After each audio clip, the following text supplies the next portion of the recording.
Hi, this is Beth Goring of the Beth Goring and Tamil Gilkerson Faculty Hiring Workshop for Contra Costa College. The Faculty Hiring Workshop's goal is to implement a uniform hiring process while maintaining quality and diversity among newly hired faculty within the entire Contra Costa College district. So all participants involved in any hiring process on any of the campuses and at the district are required to attend hiring workshops every 3 years. The objectives then of this particular workshop are to ensure the use of job-related selective criteria to comply with Title V hiring regulations, and to inform the faculty of any kind of revised district hiring processes relevant to the state and federal regulations. And you can see that there's quite a few different board policies and human resource policies down below that require us to incorporate diversity, non-discrimination into our hiring process. Faculty or prioritization process. The allocation of regular faculty positions prioritized by the faculty prioritization committee, and that consists of the president, the vice president, the UF vice president for the college, and then the academic senate president. So in the process, all departments who want to hire a full-timer, whether somebody retired or they're asking for a new position, must submit a request, and the faculty representative then will present their case at the actual committee meeting. The committee reviews and conducts in-depth discussions of the departments across campus and the college needs. A priority list is created, and then the president allocates the faculty positions to be hired. Full-time faculty hiring process, there's a timeline, and if you were trying to hire in the fall, then by mid-October, the president's office announces the faculty prioritization list. By November, the department chair and dean will establish a paper screening committee establishing a hiring recruitment timeline, job announcement, closing dates for paper screening, and then the job announcement and the supplemental questions. Also, the department chair will communicate the hiring timeline to the committee members and submit the complete job announcement to the vice president's office. By November, early December, the vice president's office submits the job announcement to human resources, and they will publish the announcement for 8 weeks. By mid-January, February, the department chair and the division dean meet with the hiring committees to communicate the departmental prioritization for hiring and finalize the paper screening rubric, weighted appropriately based on the departmental priorities, interview questions, the rubric, the teaching. The teaching dates and time slots, or the interview dates and time slots, will be set. The job announcement closes, and the paper screening committee shall complete their review within 2 weeks of the job announcement closing. Then by mid-February, early March, the division's administrative assistants contact the applicants that are forwarded to schedule interviews. In March, interviews will take place, and in late March, April, the final interviews will occur with the president and vice president. Now, each person within the hiring process has specific job responsibilities. So the department chair's responsibilities are to select a diverse paper screening committee and must have a minimum of 2 full-time tenured faculty. They also must select a diverse interview committee, which is 3 to 5 full-time tenured faculty and 1 manager. No committee member may serve on both the screening committee and the interview committee. The committee then must make sure that they develop the hiring packet as a group, which includes the job announcement, the desirable qualifications, the hiring timeline, the supplemental questions and rating sheet, the paper screening rating sheet, the interview questions and rating sheet, and then the detailed script for the teaching demonstration and the rating sheet for the teaching demonstration. This is an example of, actually this is an actual template of what the job announcement will look like. So you will post what the position title is, any specific instructions, the description of the position, how many openings, when the job begins, the number of months whether it's a 10-year contract or a 12-month contract, 10-month contract, 12-month contract. The location, the salary, the discipline. You have to copy and paste the minimum quals from the statewide minimum qual book into that particular time slot. You also include the desirable qualifications and the supplemental questions on the job announcement. The next step, once you have all that, is you send all that information back to the dean's office. The paper screening responsibilities is that they have to, again, have a minimum of 2 full-time tenured faculty, and the first thing they have to do is assess whether or not the applicant meets minimum qualifications based on the exact language from the state documents. If for any reason they do not have the exact language, then they'll have to be forwarded to the Senate office for equivalency. The department chair is responsible for typing up the document that requests equivalency to occur on a particular applicant. The screening committee is also assessing the desirable qualifications based on the rating sheet. They're forwarding all of the candidates to be interviewed to the vice president's office, and again, it's only those candidates who meet minimum quals can be forwarded for an interview. Once all that stuff has taken place, then you return all documents to the vice president's office. Here's a minimum qualifications checklist, and this was created to help you determine whether or not an applicant meets minimum quals. So you'll have your discipline, and then the next box is the actual state minimum qualifications, and you'll see that some of it's highlighted in yellow, some of it's highlighted in blue. Now the exact discipline titles are important because your person's degree title must match the yellow degree titles exactly.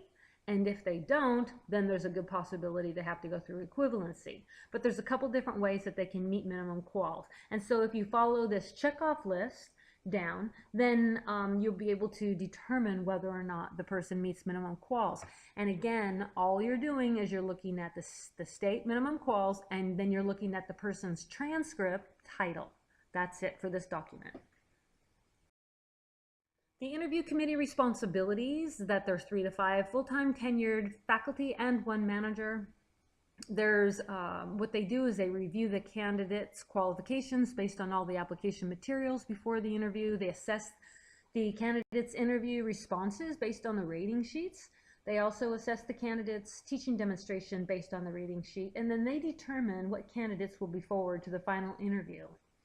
And then again, you'll return all documents to the vice president's office.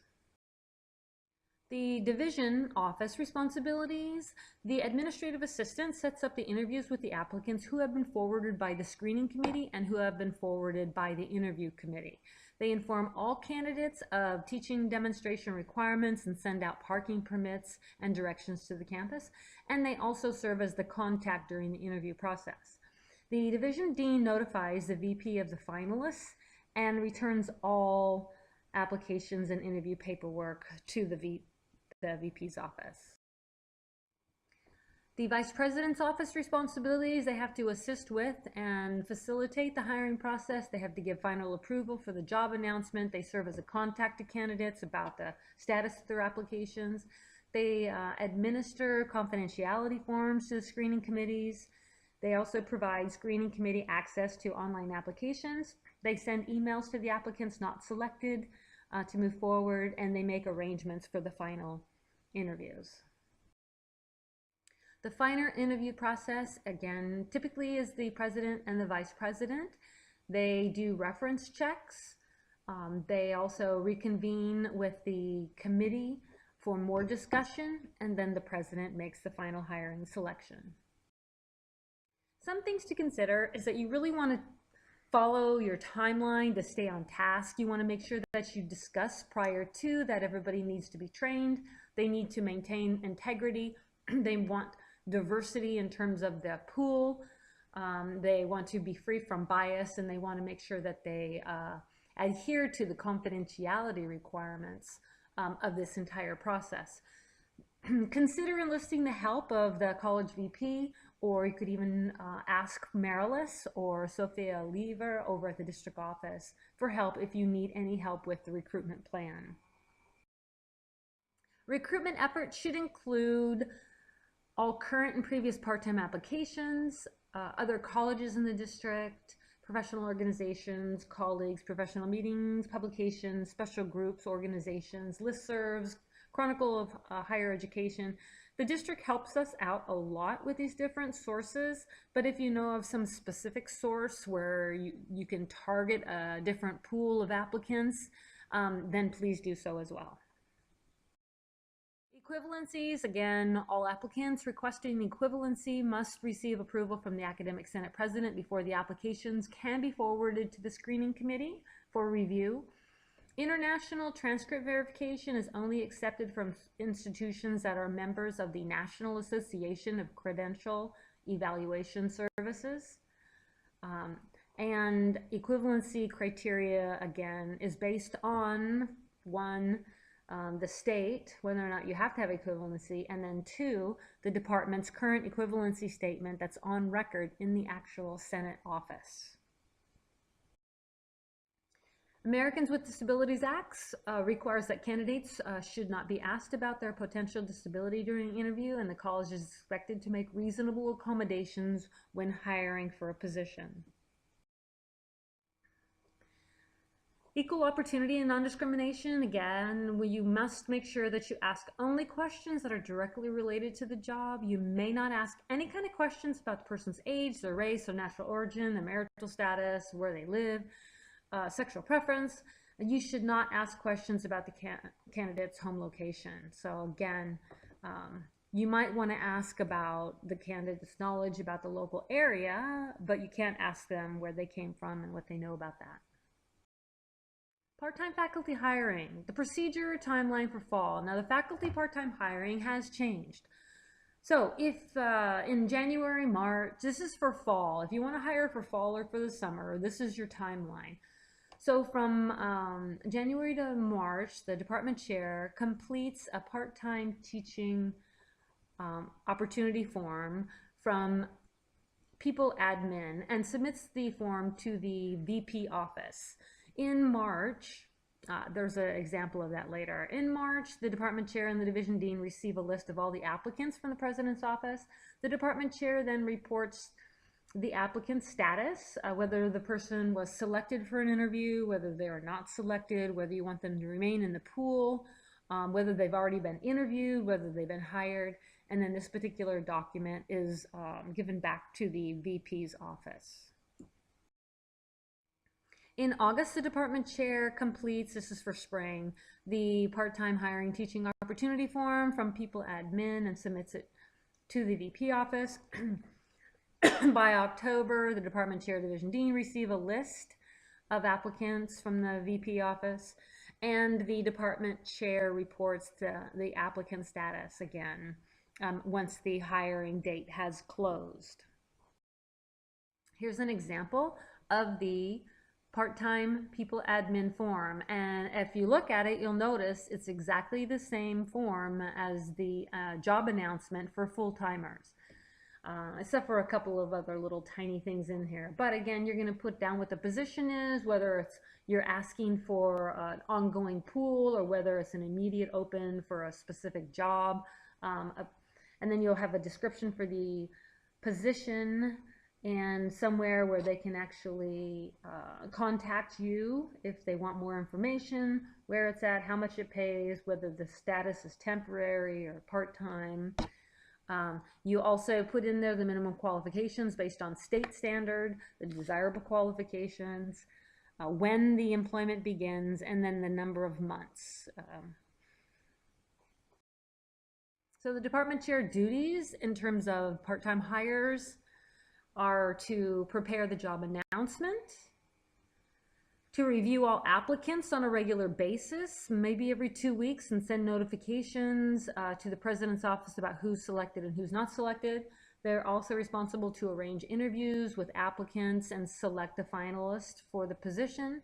Again, when you're doing interviews for part-timers, you want to have a minimum of 2 full-time tenured people. If 2 full-time tenured people are not available, you can ask a manager to sit in on the interview process. Again, the department chair is responsible for arranging the interviews, for sending the list of the applicants interviewed and job candidates hired to the president's office, making sure that they ensure that the selected candidate meets minimum qualifications and submits the equivalency to the Senate if one is necessary. And you want to do that before you go too far into the interview process. Notify the division dean of the selected candidates and submit the candidate's application online to the dean, and then inform the VP office of the position closing date. The division office responsibilities: interviews for the selected candidates and completes the academic request to process form. So once the department has been finalized selecting their person to hire, then the dean will also do interviews with that person. They also inform the president's office of the selected candidate, and they submit the academic request to process form to Human Resources Office and provides contact information for the selected candidate. The VP's office responsibilities include assist in the hiring process in collaboration with the department chair and the division office, input from the division or department's job announcement requests, and they actually input it into people admin. They also permit or provide the department chair with usernames and passwords and instructions on how to access the online applications. They also send out emails to the applicants who are not selected for interviews, and they notify the district office to close out the job announcement when it should be closed. Human resources at the district responsibilities include review the job announcement details, ensure that there's legal compliance, and finalize the job posting request. If HR has any questions or concern, they'll contact the college directly. They post the job announcement on the district-wide website, and they advertise the job opening in external standard employment websites. And then they close the job announcement at the date. Other part-time faculty hiring requirements: again, all participants in the hiring process must be trained every 3 years. Usually you have 2 full-time tenured faculty interviewing the part-time applicants, but again, you can ask a manager to participate. And then candidates must also have documented evidence that they meet minimum qualifications or we can't hire them. So again, the hiring committee must make sure that the documents the person provides are accurate. If you have any additional questions, please contact Tamil Gilkerson at tgilkerson@contracosta.edu or Beth Goring at bgoring@contracosta.edu, and we will be more than happy to answer any questions. To receive professional development for this training, please go to the faculty staff resource page on our college website. Scroll down on the left side until you see where it says faculty training links, and then you're going to click on faculty training quiz, faculty hiring training quiz. You will complete it and submit it. You need to score 80% or better in order to receive professional development credit. When you submit it, it will automatically be sent to our Senate office, and then the Senate office will record that you've done this training, and then they will forward your name to professional development so that you will receive credit for the professional development training.